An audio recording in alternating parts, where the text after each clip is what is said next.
Presidente, queria começar por cumprimentar o Dr. Carlos Tavares e colocar-lhe uma série de questões, se quiser, questões e algumas reflexões, gostava que comentasse.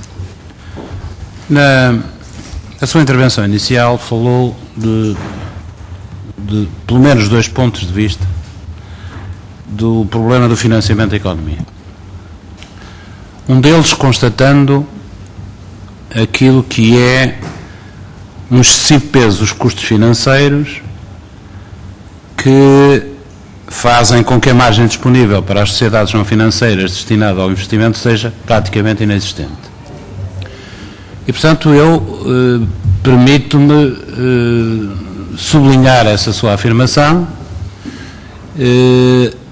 acompanhá-lo na preocupação e, naturalmente, como compete num outro plano, recordar que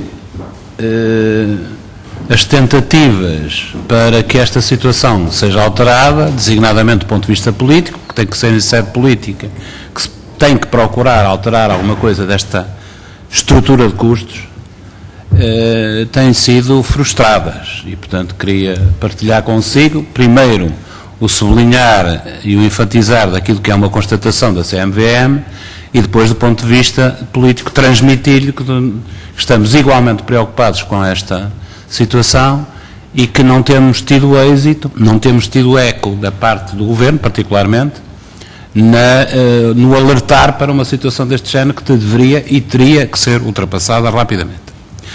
Mas sobre o financiamento da economia, Vossa Excelência abordou aqui um tema que é mais preocupante com vista ao futuro próximo.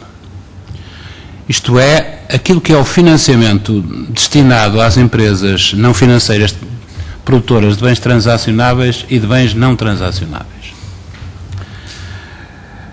É evidente que uma das grandes explicações, não é preciso tirar nenhum curso, como pretende o nosso Ministro das Finanças, em parceria com o Vice-Presidente do Banco Central Europeu e de outros responsáveis europeus, não é preciso tirar nenhum curso especial para perceber que uma das razões do disparado do desemprego tem a ver com a destruição da estrutura das empresas de bens não transacionáveis. De bens não transacionáveis. Essas é que, não tendo financiamento, produzem mais desemprego. E é sobretudo nesta estrutura que reside, e no disparado desemprego nesta estrutura, que reside muita da componente aparentemente inesperada de geração de desemprego. A questão que eu coloco é a seguinte, e com isto não se deve entender que da nossa parte há qualquer menorização à importância do apoio às empresas exportadoras, nem às empresas produtoras de bens transacionáveis. Pelo contrário. Não quer dizer nada disso, bem pelo contrário. Mas a verdade é que a última avaliação em curso da Troika aponta para que haja um desfoque completo deste conjunto de entidades extraordinárias estrangeiras relativamente àquilo que é a realidade portuguesa. E tanto é assim que é afirmado com alguma explicitação que o financiamento da economia às empresas de bens não transacionáveis deveria ser, utilizando uma expressão simplificadora, cortado, pura e simplesmente. Isto é, que toda a margem de financiamento disponível para a economia devia ser apenas canalizado para as empresas exportadoras e fechar a torneira para as empresas não transacionáveis. Isto, quem o disse é a Troika, os responsáveis da Troika. E eu queria, até do ponto de vista daquilo que é a procura interna muito mitigada que existe, até do ponto de vista, sobretudo, daquilo que é a estrutura de emprego assegurada por este tipo de empresa, que comentários é que lhe oferece uma decisão tão drástica que eventualmente venha a ser tomada neste sentido? Eu espero que não. Segunda questão. O senhor professor Carlos Tavares falou aí da existência de alguns investimentos de risco próximos ou que geradores potenciais de bolhas especulativas. E, enfim, em jeito de desabafo, disse que era preciso alguém tomar iniciativas no sentido da sua regulação, procurando, enfim, responsabilizar terceiros. E eu queria que sobre esta matéria elaborasse um pouco mais, dizendo exatamente quais são os investimentos de risco e quais são as suas características em termos de geração de bolhas e quem é que tem responsabilidade no país e fora do país para regular isto e que se está a admitir dessa responsabilidade. Eu até, confesso-lhe, Sr. Professor, julgava que o senhor também tinha responsabilidades nesta matéria. Portanto, se não for verdade, peço desculpa. Se for verdade parcialmente, porque espero que amanhã não ouça outro regulador dizer exatamente o contrário, não é? Não, a responsabilidade não é minha, é de outros. Entendam-se. Terceira questão. Isto faz-me lembrar imediatamente uma questão que foi abordada aqui há uns 3 anos, 4 anos, se tanto, que tinha a ver logo no dialbar da crise internacional, daquelas manifestações retóricas de princípio, vamos fazer, vamos acontecer, agarra-me, senão eu bato-lhes, não é? De responsáveis nacionais e internacionais para transformar isto num mar de rosas. Claro que não convencem ninguém, ou pelo menos só convencem quem já está predisposto a ser convencido.